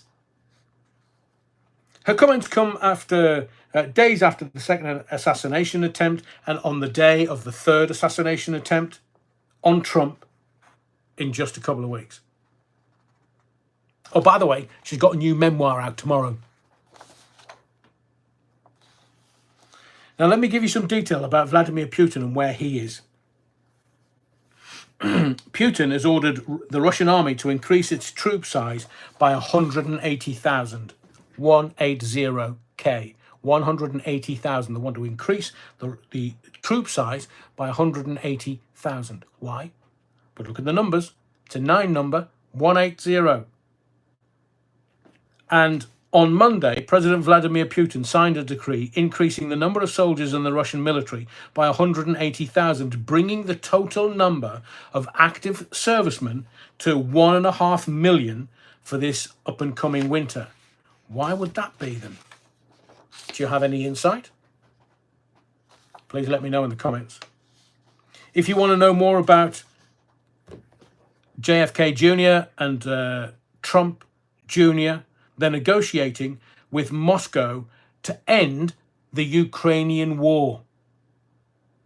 I will say that to you again. You've not read this anywhere. JFK Jr. and Trump Jr. are negotiating with Moscow to end the Ukrainian war and prevent nuclear devastation. Remember what I told you at the beginning of this live. So, look, I'm with you. This game of nuclear chicken has gone far enough. There is no remaining step between firing US missiles deep into Russian territory and a nuclear exchange. So you know that Putin has drawn the line in the sand and said no NATO involvement. That means America and that means us. And he's already warned the Prime Minister of this country. Any of your missiles fired from Ukraine into Russia, I'm going to nuke London. He didn't mess around, and he's not taking the threat lightly. He's already told the West, missiles into my country, I'll nuke London and other European cities and America. So let's see who's got the kahunas. Let's see who's backside, 50p, sixpence, 50p, sixpence. We might get Cackler off her knees. But if that's what they want, but he is saying, so we've got people trying to negotiate some kind of peaceful resolution with Ukraine. And I will say categorically, we will never get any closer to the brink than this. This is even closer than the Cuban Missile Crisis. Let's not muck about. And our leaders in the Pink Palace in London, they need to get their wits about them. Don't say, oh, well, we'll sort the NHS out and we'll stop the boats. No, mate. Stop nuclear war. You may have heard of Project 2050, apologies. Part 1. So,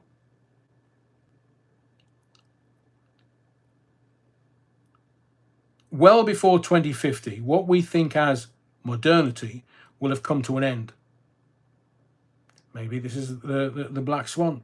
Governments are going to try to counter this process by driving public debt up to stratospheric levels. So remember Sir Keir, and I said to you, is he scaring you yet?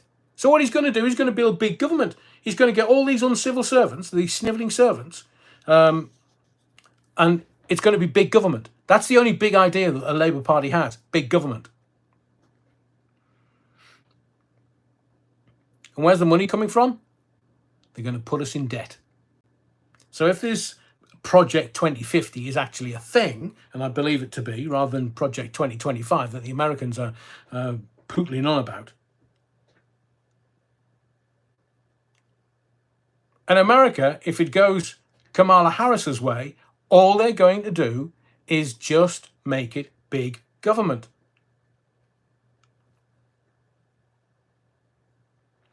And let me tell you about your iPhone. Are you aware that the iPhone now collects your mental health data? There is a health app built into iPhones. It's now collecting as much personal information on the mental health of each and every one of us as they can get hold of. Well, they can foxtrot Oscar. I'm as mad as a box of frogs. How does that translate into iPhone? Yeah, we got this data on Adrian Allen. He's as mad as a box of frogs. Fantastic! Frogs. They get rid of the snails and the slugs in the garden. Now, let me just very quickly talk about Huw Edwards.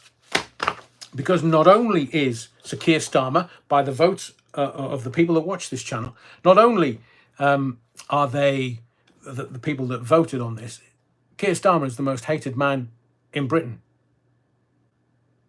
So let me put you to a vote. Who's the most hated man? Yes, Stuart, I downloaded iOS 18 today. Wish I hadn't. Who is the most hated man in Britain?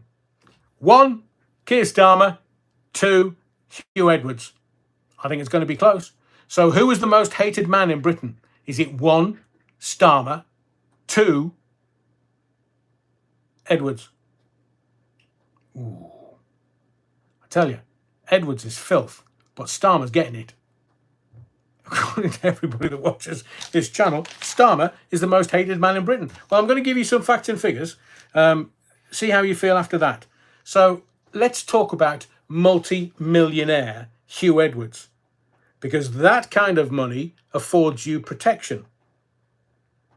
I mean, lawyers and barristers, look at some of the inquiries that are going on at the moment. Grenfell, Post Office, oh, they're gravy trains for solicitors and barristers. Was it Grenfell? 171 million. Who's making that money? So lawyers and barristers that defend these kind of people, because Edwards is filth. His career is over. But I'm going to, because I think he's ruined the BBC. I think the BBC is not long for the world. So these scum-sucking pond life are really happy when they get a client like Edwards, and it's kind of willy-waving. Oh yeah, I've got so-and-so off and so-and-so off. And he knew when he went in like the Don, when he went into court with his shades on and his sharp suit, they already knew what was going on.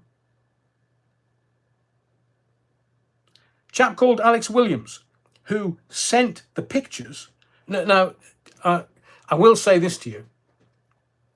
The journalists that are reporting on this case are absolutely, pathetically inept. Because I'm about to ask a question that none of them have asked. So a guy called Alex Williams sent pictures and got a 12-month suspended sentence. These are just the sentencing guidelines. There's nothing much more that they can do. But look, these people who are sending filth, I mean, utter filth. And there are children that are abused and victims of abuse. Category A is the worst. It's penetrative. 7-year-old. Honestly, this makes me so fucking angry. So I'm going to say this to you. Huw Edwards was arrested in November 2023 on these charges.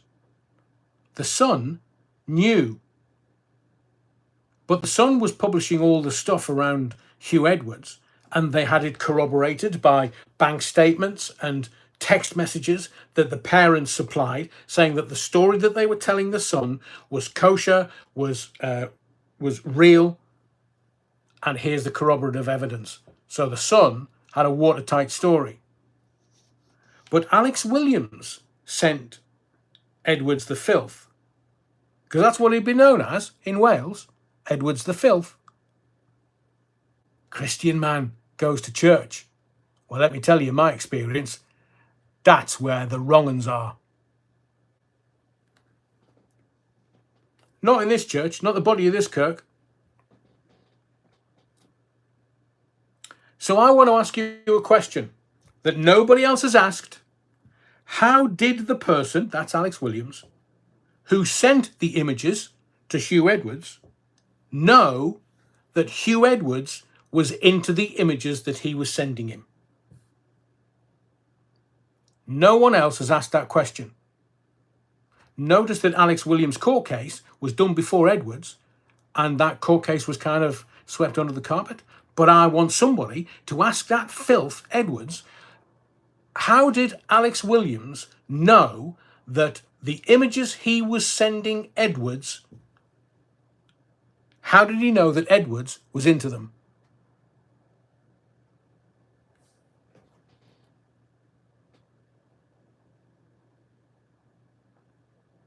Dominic Beresford. Dominic, I think you were first, but totally agree, Adrian. Edwards has practically hammered in the final nail in the BBC's coffin. One nonce too many. Oh, there's plenty still in there. So over 16 months, Edwards was sent 377 images. Fact. The BBC knew in November 2023 that he was being sent child abuse images. This is not, and I've put a video on my feed where an old boy who camped outside the BBC for 7 months got right into the ribs of the reporter outside of the court, Westminster Magistrates, got right into her ribs and said, and I can't use the word on here, begins with a P, sounds like corn. It's not child corn. It's child abuse. And can you see how they will massage the narrative to make it a little bit more palatable? But this is not palatable to anyone, even the perverts. And it looks like that society, this country and in America, P. Diddy if you want, they're all at it. And the reason why people will provide these pictures to wealthy people is because it's all about the Benjamins. It's all about the greenbacks. So that's why there's this furore around his salary. So I'll reiterate this again. The BBC knew in November 2023 that Edwards was being sent child abuse images, and they still paid him his salary. Now, some people can say innocent until proven guilty. Okay, he's admitted it. He's admitted it. So if I was running the BBC, I would say that anybody that is arrested and charged on such a heinous crime, then we will suspend your salary, and if you are found innocent, we will backdate it and pay you. If you're found guilty, we keep it. So between the point he was arrested and sacked, 200 grand. Now, you know that Edwards resigned from the BBC on his own terms. Can you remember? He said, on medical advice of doctors. The BBC, he got them in a corner. Now, I know the reputational management company that were looking after Edwards.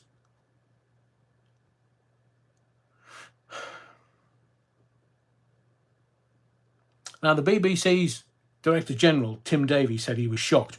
Police went to the BBC to inform them that they had arrested Huw Edwards. So why didn't they just stop the payment of his salary? He's a multi-millionaire. It's chump change, 200 grand to him. He had a 40 grand pay rise. So now the BBC are going, here, Huw, mate, cough. Not, but give us the money back, you're wrong. He doesn't have to. He's not going to. Because if he was, he would have done it. And he hasn't. He's just going to keep it in his trouser pocket. So I do believe that all the way through this narrative has been reputationally managed. Both the BBC and Huw Edwards. So, for reference,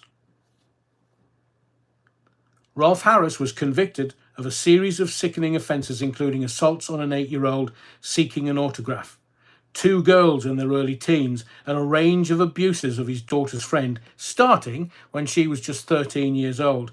And that took place over 16 years. Crimes that had taken place over 16 years. You had Jimmy Savile, who raped an 8-year-old child on BBC property. And what did the BBC do? I'll wait.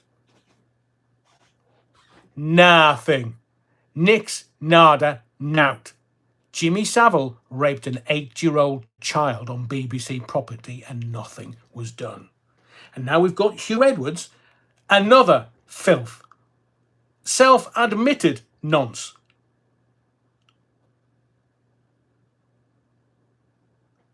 Exactly that, saying, people, stop paying the TV licence. You are complicit to their actions. Well, it's down to each individual's decision.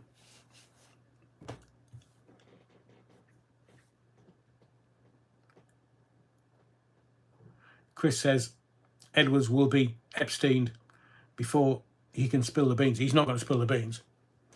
I think he has some very, very powerful friends. That's what I'm saying to you. No one is asking, why did Alex Williams know that what he was sending Huw Edwards was acceptable to Huw Edwards? Chris Mundy, he's not the last. I agree, Chris. We've been going quite a while this evening. I was going to continue with some comments, but that would have taken us like 3 or 4 hours this evening. Stephen, thank you very much for your kindness. Again, you'll be at the next live. You will be the legendary Battenberger at the beginning. So I'm going to wind this live up because I think this Edwards story is going to rumble on for quite a while. The whole country. I mean, I'm surprised that the whole country. Alan Little, Rolf Harris worked for the BBC too. That's why I mentioned him, Alan. Stuart, I feel really sick now. Me too. And I know I've said to you before that sometimes the subjects that we touch on these lives are very, very unpalatable. But we can all live in a world of butterflies and flowers and Battenberg and have a jolly good time without actually facing the reality of it's our job to protect the old uns and the kids. And it's our duty to our children and grandchildren to teach them. Because, you know, from March 2020, they had a horrible time. Awful, horrible time. John O'Neill, that's a great point. I take it that's Huw Edwards. I believe he had 2 phones and 1 is missing. Wouldn't surprise me. That's the kind of thing he would do. And remember, some people got caught. I won't name his name, but he plays guitar in The Who. And he got trapped paying for child abuse images with his credit card by the Americans and handed him over to the UK. And he said, no, I'm doing research for my book, my autobiography.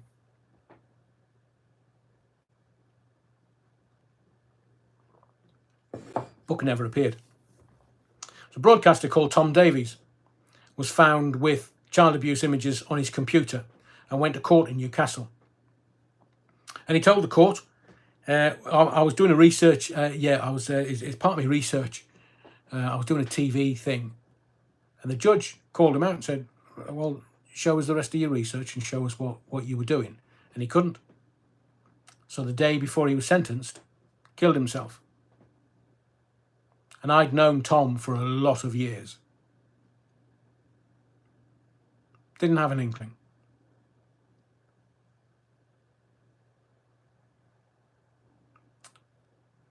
Guy called Mark Page. I know Mark Page very well. Utter filth. He was wanting to shag kids under 10s, 7 and 8-year-old in Thailand. He was setting them up. Cleveland police caught him out.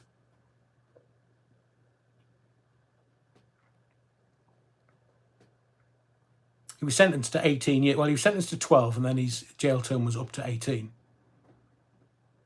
He's not going to get out for a while. Might even die inside because he's an old boy now.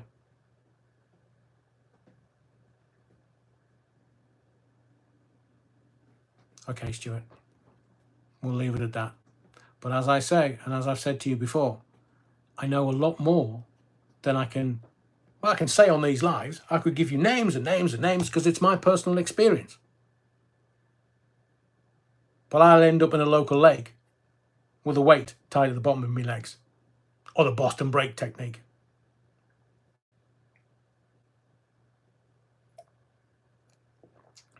But as I was saying at the beginning of this part, there's a lot of unpalatable things happen in life.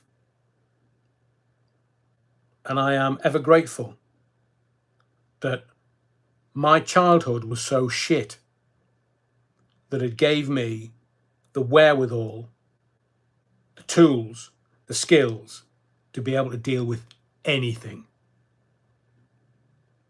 Now, if there's things... No, it's fine, Stuart, don't worry. Wow. Jeremy Vine claims Edwards changed his number 7 times in 3 years. Cheers, Chris. Oy, oy, oy. You know there's shit going on when you're doing that. I've had the same mobile number since 1987. I mean, we're talking about 37 years. Hang on, am I right? 24 and 13. 37 years I've had the same bloody number. Loads of people have got my telephone number. Stuart says, sorry, wasn't having a go, Adrian. I can't handle anything that involves harm to kids. I'm with you. I'm surprised I haven't killed anyone. Said to you before, I thought my path was I was going to end up either inside or unalived. Leah, thank you for your very kind words. I've had a few lives.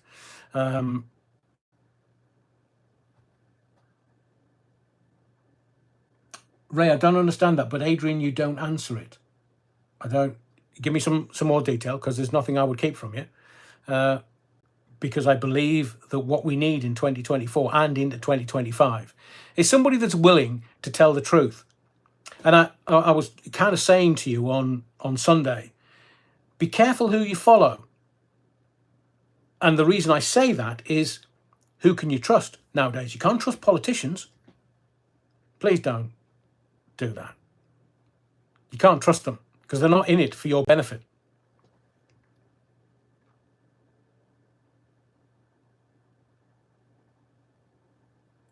Andrew James. Paul Daniels was a womanizer, and he was very open about it in his book. He went to Asia a lot, let me tell you. Paul Daniels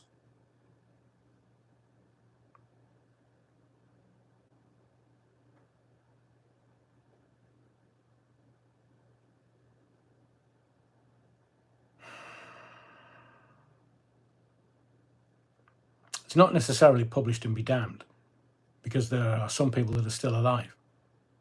You can't libel a dead person, but I will say it this way. Paul enjoyed watching other people have sex. I'll leave that with you. Not going to go any further with that. But as I keep saying to you, I know lots of stuff.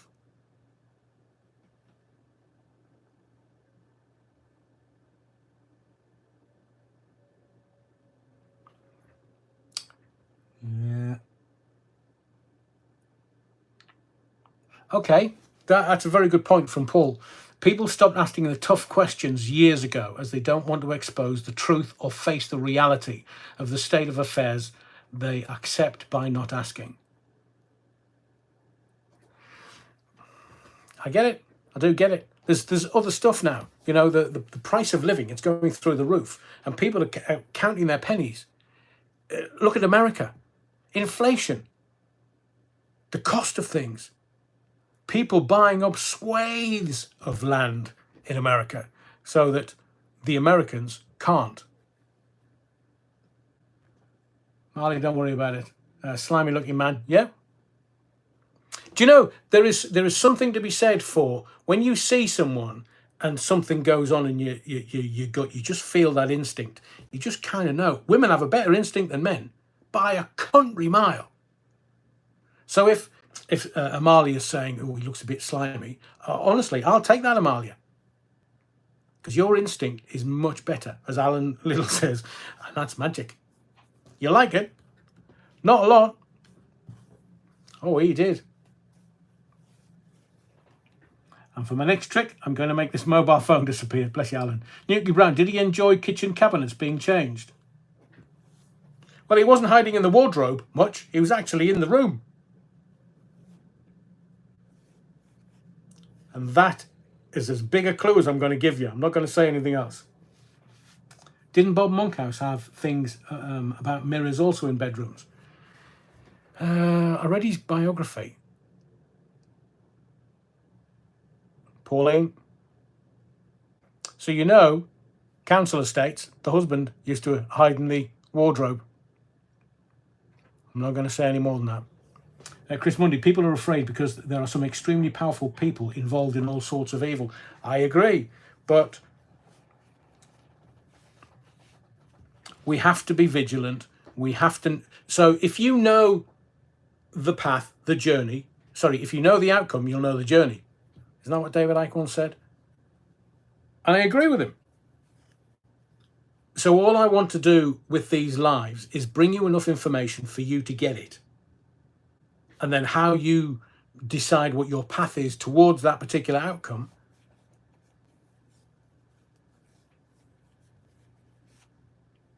I will be really honest with you. There's more perverts in the BBC still to come out. There's other big ones still to come out. There's been some conjecture on social media. I'm not going to enter into that because I know what I know. But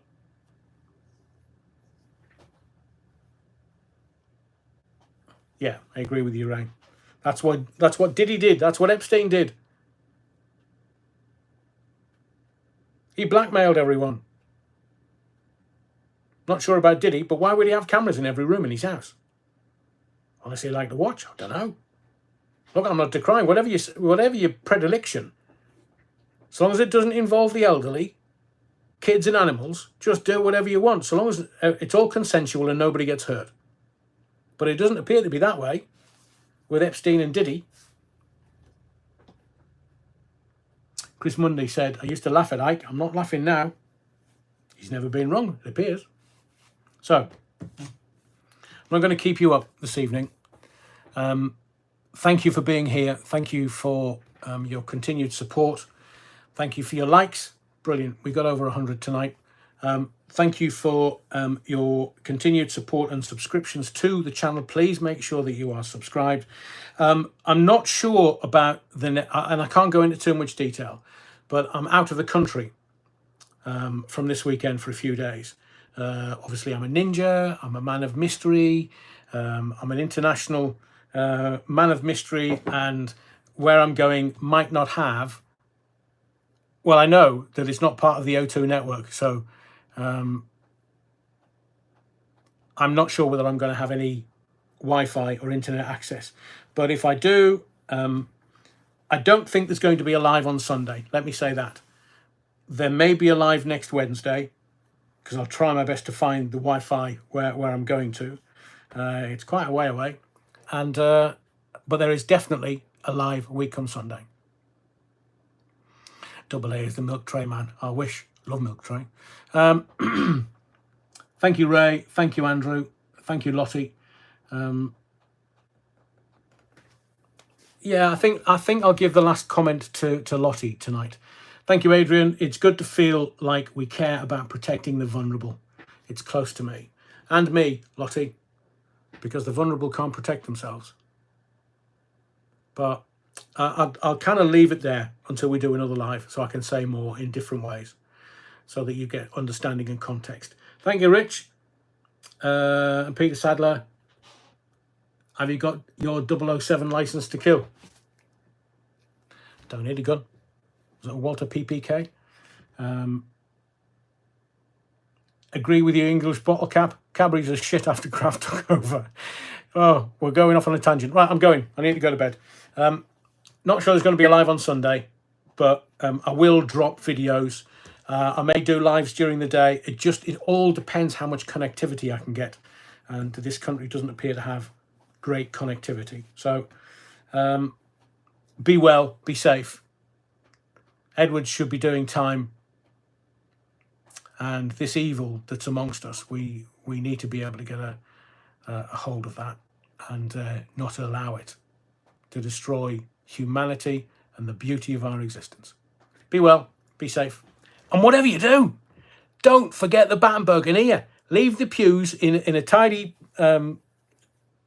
space in the pews, and take the Battenberg home. You have my every consent, and I'll see you as soon as I can on the next live and more videos. See you soon.